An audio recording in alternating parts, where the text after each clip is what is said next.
안녕하세요. 저는 30대 초반의 평범한 남성입니다. 오늘 제가 이렇게 글을 올리게 된 이유는 제 인생에 있어서 너무 충격적이고 큰 경험담을 들려드리기 위해서입니다. 저와 아내는 동갑내기 사이였습니다. 대학교를 같이 다니면서 아내를 만나게 되었고, 저희는 캠퍼스 커플을 하면서 아주 오랜 연애 끝에 결혼을 했습니다. 연애 시절 저희는 밤낮으로 사랑을 속삭이며 누구보다 뜨겁게 예쁜 사랑을 나누었고, 결혼 이후 아내와 사랑하는 방식은 많이 달라졌겠지만 세상 그 누구보다 제게 아내는 소중한 존재였습니다. 나름대로 저도 아내도 능력은 부족하지 않았기에 양가 어른분들께 큰 도움 없이 결혼 생활을 시작했고, 저는 아내를 위해 그리고 앞으로의 행복한 미래를 꿈꾸면서 가족을 위해 헌신을 다하며 살았습니다. 그 덕분에 저희는 작게 시작한 신혼집에서 2년 만에 벗어났고, 대출을 끼고 사긴 했지만 자가로 50평대 아파트를 구했고 이사를 오게 되었습니다. 부부가 맞벌이를 하다 보니 평일에는 이사를 오기가 엄두가 나지 않았고, 주말을 이용해서 저희는 이사를 오게 되었습니다. 짐 정리를 하다 보니 양이 생각보다 엄청나게 많았고 이삿짐 정리를 안 쓴 걸 많이 후회했었습니다. 저희는 미처 다 정리하지 못한 짐들은 천천히 정리하기로 하였고, 새로운 집을 구경하면서 앞으로의 행복한 미래를 꿈꾸면서 즐거운 시간을 보냈습니다. 열심히 일해서 새롭게 집을 얻고 저희는 너무나도 행복했습니다. 옆에 짐이 굴러다녀도 그런 건 전혀 문제가 되지 않았죠. 그렇게 새로 이사온 집에서 새로운 생활을 꿈꾸며 저희는 주말을 보냈고, 집 정리가 되지 않아서 집이 아직도 난장판인 상황이었습니다. 그렇게 이사한 그 주일 평일이었습니다. 아내는 야근을 해야 할 것 같다며 제게 연락이 오더군요. 정리를 할 게 있어 사무실에서 밤새 일을 할 수도 있다고 말하더라고요. 일을 하는 업종에 일이 많이 몰리는 그런 업종이어서 때때로 밤샘을 하고 오는 적이 몇 번 있었던 터라 이번에도 그냥 많이 바쁜가 보네라고 생각했었습니다. 그렇게 저는 일찍 들어가 봤자 할 짓도 없고 오랜만에 친구들이나 만날까 생각하면서 퇴근길에 아내에게 전화를 했습니다. 오늘 어떻게 밤새 일을 해야 할 것 같냐고 아내에게 물었고, 아내는 아마도 그럴 것 같다면서 늦는다고 대답을 하더군요.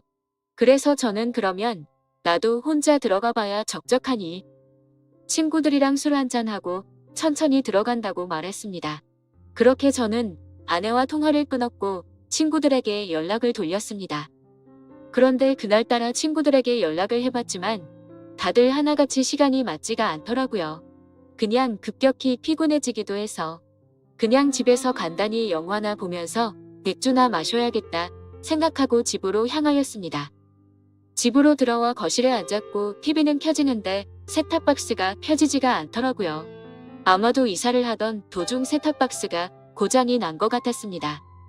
어쩔 수 없이 저는 컴퓨터로 영화를 봐야겠다 생각했고 컴퓨터가 있는 작은 방으로 들어갔습니다. 영화를 볼 준비를 마치고 시간을 보니 저녁 8시가 다 되었더군요. 그렇게 저는 맥주 한 잔을 마시며 영화를 보고 있었고, 시간이 얼마나 됐을까 영화를 보다가 잠이 들었습니다. 눈을 떠서 시계를 보니 저녁 9시가 다 되어 있더라고요. 그래서 저는 비몽사몽으로 누워 있었고, 그때 때마침 현관문 비밀번호를 누르는 소리가 들렸습니다. 아내는 오늘 늦는다고 누구질 않은 생각을 갖고 있는데 아내 목소리가 들리면서 누군가와 통화를 하며 집으로 들어오더군요. 그 소리에 일찍 들어왔구나 싶었고 아내에게 인사를 하려고 거실로 나가려는데 어렴풋이 들리는 대화에 제가 잘못 들었나 싶을 정도의 대화 소리를 들었습니다. 아내는 통화를 하면서 나도 자기 보고 싶다라며 애교 섞인 말을 하는데 정말 귀를 의심했습니다. 정신이 번쩍 들면서 잠이 확 달아나더군요. 진심으로 내가 아직 잠이 덜 깬 건지 너무 열이 받으면서 순식간에 심장이 쿵쾅거렸습니다. 통화 상대를 보고 분명 자기라고 지칭하고 있었고 제 아내는 그렇게 계속 통화를 이어서 하더라고요. 우리 남편 오늘 술 마시고 들어온다고 했으니 자정은 넘어야 들어올 거고, 남편은 내가 오늘 일이 많아서 새벽이나 되어서 들어오는 걸로 알고 있다면서 자기가 우리 집으로 와서 나 좀 데리고 나가도 될 것 같은데라며 저희 집으로 그 남자를 불러들이더군요. 아무 소리도 나지 않는 고요한 상태여서 통화 소리들이 생생하게 들렸습니다. 누가 봐도 제 아내는 바람을 피고 있었고 상간남이 저희 집으로 오기로 한 거라고 생각했습니다. 정말 눈이 돌아버리기 직전이었고 심장은 미친 듯이 두근대는데 그 심정을 말로 표현하면 미치고 환장하겠다라는 표현이 가장 적절할 것 같네요. 제 예상이 맞아떨어진다면 잠시 후 저는 세상에서 가장 비참한 남자가 되어야 하는 거였습니다. 통화를 마친 아내는 마음이 급해 보이더군요. 평소에는 뭐든지 천천히 하던 사람이 다급히 화장실에 가서 샤워를 하고 속옷을 갈아입는지 신이 나서 콧소리를 쳐내면서 서랍장을 열고 닫고 바쁘게 움직이는 소리가 들렸습니다. 그 짧은 시간 동안 숨죽이고 들으면서 정말 수만 가지 생각이 들더라고요. 지금 당장 나가서 엎어버려야 할지 아니면 확실하게 물증을 잡아서 족쳐야 될지 고민이 되었습니다. 지금 나가서 따지면 친구랑 장난처럼 통화했다고 둘러대면 할 말도 없을 테고 내심 저는 그 말을 듣고 싶었고 그게 현실이길 간절히 바랬습니다. 제가 생각하는 모든 게 오해였길 바랬고 지금 제가 나가면 제가 가지고 있는 의혹들을 아내가 풀어줬으면 하는 마음이었습니다. 짧지만 신중하게 생각을 했고 이대로 의심을 갖고 살 수는 없었기에 확실하게 무슨 일인 건지 알아야겠다고 판단을 내렸습니다. 그래서 저는 어떤 사람이 저희 집으로 오는 건지 확실히 알고 싶어서 조용히 기다렸습니다. 아내가 준비를 하고 있는 사이 저는 방에서 제가 마시고 있었던 맥주 캔들을 치우고 컴퓨터를 끄고 벗어둔 셔츠는 옷장으로 집어넣으면서 제가 집에 들어왔었던 흔적들을 정리를 했습니다. 그 방 안에는 아파트에서 기본 제공되는 붙박이 옷장이가 있었습니다. 그 옷장에는 옷이 별로 많지가 않아서 제가 들어가기에는 충분했고 저는 조용히 옷장 문을 열고 그 안으로 들어갔습니다. 그리고 나서 아주 조용히 숨을 죽이고 모든 신경을 소리에 집중해서 듣고 있었습니다. 그렇게 옷장에서 웅크리고 앉아서 듣고 있자니 정말 이게 무슨 짓거리인지 싶고 더욱더 비참해지는 제 모습에 마음 울컥 올라오더라고요. 지금이라도 당장 나가서 엎어버리고 싶은 걸 몇 번이나 참았는지 모릅니다. 한참을 그렇게 제 스스로와 싸우면서 기다리고 있었고 저희 집에 초인종이 울렸습니다. 현관문이 벌컥 열리는 소리가 들렸고 뒤이어서 굵은 목소리의 남자 목소리가 들려오더군요. 그 남자가 신발을 벗고 저희 집으로 들어오는 소리가 들렸습니다. 저는 제 예상이 맞구나 생각을 했고 그 사람은 단순한 친구는 아닌 것 같다고 생각이 들었습니다. 집으로 들어온 남자의 역겹고 불쾌한 목소리는 울려 퍼졌고 주방에서는 그릇이 달그락거리는 소리가 들리면서 뭔가 분주해 보이더군요.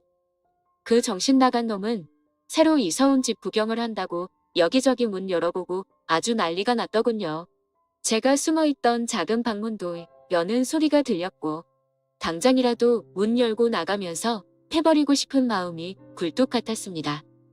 잠시 후 그놈은 거실로 나갔고 제 아내와 대화를 하더군요. 집은 남편이 산 거냐고 물으면서 아무리 남편이 샀어도 명의는 자기 앞으로 하라며 그딴 헛소리를 짓거리더군요. 그런데 문제는 그 둘의 대화 내용이 참으로 역겹고 가관이었습니다.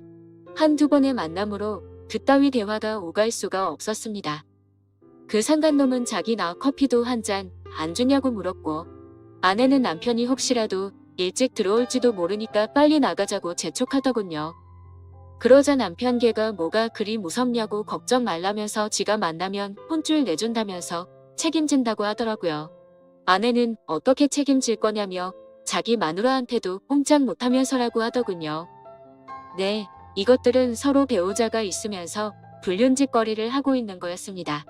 그 상간놈은 이혼하면 그만이지 뭐 이딴 식으로 헛소리를 짓거렸고 제 아내는 그 상간놈에게 웃으면서 자기만 믿을 게 이따위 소리를 했습니다. 역겹고 더러운 대화는 이어졌고 뒤이어 듣기 힘든 신음소리가 울려 퍼졌습니다. 아내는 처음에는 곤란하다면서 거절하는 듯 하더니 잠깐 기다리라고 하고 현관 문을 잠그는 소리가 들리더니 안전장치까지 제대로 문을 잠궜습니다. 이 상황에 뜬금없고 웃긴 소리 같겠지만 저 어릴 때부터 한주먹했었고 여지껏 살아오면서 누구한테도 맞아본 적 없고 싸워서 져본 적도 없습니다. 군대도 특수부대 출신으로 체격도 체력도 그 누구한테 뒤지지 않았고 평범한 상관놈 따위에게 겁이 난다라는 생각은 전혀 없었습니다. 그런데 뛰쳐나가서 개박살 내는 건 전혀 문제가 아니었지만 남자로서 자존심이 더럽게 상했습니다. 제가 나가봤자 다른 남자한테지 아내 뺏긴 놈 밖에 더 되겠습니까? 그리고 지금 나가면 무조건 제 아내하고는 끝이라는 생각이 들었고 지난 추억이 눈앞에 아른거리면서 쉽게 행동으로 옮기는 게 어려웠습니다. 체격도 다부진 남자가 옷장 안에 숨어서 아내의 외도를 조용히 듣고 있다니 정말 비참하고 웃기지 않나요? 저는 숨을 죽이고 갈등을 하고 있는데 이것들은 더욱 더 수위를 높여가는지 정말 가슴을 후벼파더군요. 그렇게 안방으로 들어가는 소리가 들렸고 차마 입에 담기도 역겨운 소리가 들리기 시작했습니다. 안방에 있는 침대 제가 신혼 때 큰마음 먹고 주고 산 침대입니다. 신혼 때부터 지금까지 아내와 함께 사용하면서 그곳에서 많은 사랑을 나누었고 추억이 깃든 곳인데 온몸에 소름이 돋았고 허탈함에 힘이 빠졌습니다. 제 아내는 일상에서 그저 평범하고 집안에 성실한 착한 아내 그 자체였습니다. 결혼한 부부간에도 항상 수줍음이 많았고 소극적인 성격에 대학 시절 처음 만났을 때는 플라토닉 사랑을 좋아한다고 했었습니다. 그런데 지금 이곳에 있는 제 아내가 그 오랫동안 만났던 여자가 맞나 싶었고 제가 알던 사람과는 절대 다르다고 생각됐습니다. 아무쪼록 안방에서 그 짓거리를 하는 상상을 하니 도저히 그 이상은 참을 수가 없었고 저는 작은 방에서 나와 천천히 안방으로 향했습니다. 방이 점점 가까워질수록 대화 소리는 더 또렷해졌고 신음소리는 미친 듯이 들리더군요. 그 소리가 적나라하게 들릴수록 제 분노는 극에 달했습니다. 지금 생각해보면 오히려 침착했던 걸지도 모르겠네요. 너무 현실성이 떨어지다 보니 그랬던 건지 어떤 마음이었는지 제 스스로도 잘 모르겠네요. 저는 최대한 침착하게 마음을 다잡았습니다. 제가 꼭지가 돌아버리면 진짜 오늘 큰 사고가 날게 분명했던 걸 알았기 때문이죠. 저는 만약 꼭지가 돌아서 큰일이 벌어지더라도 맨손으로 벌인 일이니 정상 참작해주겠지 라는 생각으로 안방 문을 천천히 열었습니다. 문을 열고 안을 들여다보니 안방에서 벌어진 모습은 정말 너무 충격적이었습니다. 다들 짐작하시겠지만 둘이 실오라기 하나 걸치지 않은 채 침대에 누워 있었고 침착은 나발이고 그냥 그 모습 보니까 이것들이 당황해하는 모습이 무슨 짐승 같아 보이면서 아내에게 오만정이 다 떨어지더군요. 저는 사실 직업의 특성상 사람을 때리면 큰일이 날 걸 알았기에 그냥 다 포기하는 심정으로 휴대폰을 들고 사진을 찍었고 경찰에 전화를 했습니다. 거실에 나가서 기다리고 있으니 경찰이 도착하더군요. 그렇게 다 같이 파출소로 이동했습니다. 저는 그 상간놈에게 진짜 인내심 테스트하기 싫으면 휴대폰 내놓으라고 했고 잔뜩 쫄아있던 그놈은 순순히 넘겨주더군요. 그래서 그놈의 아내에게도 연락해서 일단 이쪽으로 오라고 했습니다. 그 상간놈의 아내도 파출소로 도착했고 울고불고 난리가 아니었습니다. 드라마나 영화에서 보던 불륜 현장처럼 아수라장 개판이 되었죠. 아무쪼록 여차 저차 상황 정리는 끝마쳐졌고 다음날 아내에게 합의 이혼서를 들고 가서 도장을 받았습니다. 오만 정내미가 떨어진 저는 뒤도 안 돌아보고 나왔고 그날 이후로 그 짐승 같은 아내는 집에서 내쫓았습니다. 솔직히 너무 사랑하면서 만났던 아내였기에 잘한 건지 하는 생각도 들고 어차피 이해할 수 없는 장면을 목격했기 때문에 잘한 거라고 되뇌었습니다. 저는 그렇게 곧바로 집을 팔고 아무도 모르는 동네로 이사를 했습니다. 뭐 어떻게든 잘 살아야지 라고 마음을 다잡고 살아가고 있는데 어느 날 처남이란 놈이 댁에 연락을 했고 집 근처로 찾아왔더라고요. 그러고서 한다는 소리가 부부싸움 할 수도 있지 왜 누나를 내쫓았냐며 헛소리를 짓거리더군요. 다 잊고 살려고 노력하는데 처남이 대들면서 화를 내니까 정말 또 다시 피가 거꾸로 솟구치더군요. 처남도 자세한 이야기는 잘 몰랐던 것 같은지 저는 화를 삭히고 그 자리에서 당시 불륜 사진을 보여줬더니 처남은 깜짝 놀라면서 무릎 꿇고 죄송하다고 빌고 또 빚더군요. 그렇게 그 일이 있고 나서도 시간이 한참이 흘렀네요. 제 전 아내는 직장에도 불륜을 핀 사실이 다 밝혀지면서 지방으로 이사를 가게 되었고 그 상간놈한테도 버림받고 어려운 생활을 하고 있다면서 처남이 연락해줘서 알게 되었습니다. 그 말을 듣는데 마음이 참 불편하고 기분이 썩 좋지는 않더라고요. 그래도 한때는 제가 인생에서 가장 사랑했고 대학 시절부터 오랜 시간 동안 사랑했던 사람이었으니깐요. 바람이라는 거 정말 해선 안 될 짓이지만 만약 바람 피우더라도 꼭 배우자 모르게 하세요. 이따위로 과감해지면 결국 들통나게 되어 있습니다. 저는 아직까지는 재혼 생각은 딱히 없습니다. 또 다시 그런 일이 벌어질까봐 무섭기도 하고 두 번 다시 생각조차 하기가 싫고요. 아무쪼록 이렇게 제게 응어리졌던 마음속의 말들을 털어놓고 나니 숨을 쉬는 게 좀 가볍네요. 사실 제가 잘 대처한 건지 그때 참고 넘어갔던 게 술을 마실 때마다 후회도 되고 생각도 나지만 그때 당시의 감정에 앞서서 사고를 쳐봤자 지금의 제 인생은 없었을 거란 생각에 그나마 현명하게 하지 않았나 스스로 위안을 삼습니다. 어차피 한 번 사는 인생 그런 여자와 더 오래 만나지 않고 빨리 알게 돼서 다행이라고 생각하려고요. 이런 막장 같은 일들도 제 인생에 있어서 그저 일부라고 생각하면서 살아가려고 합니다. 감사합니다.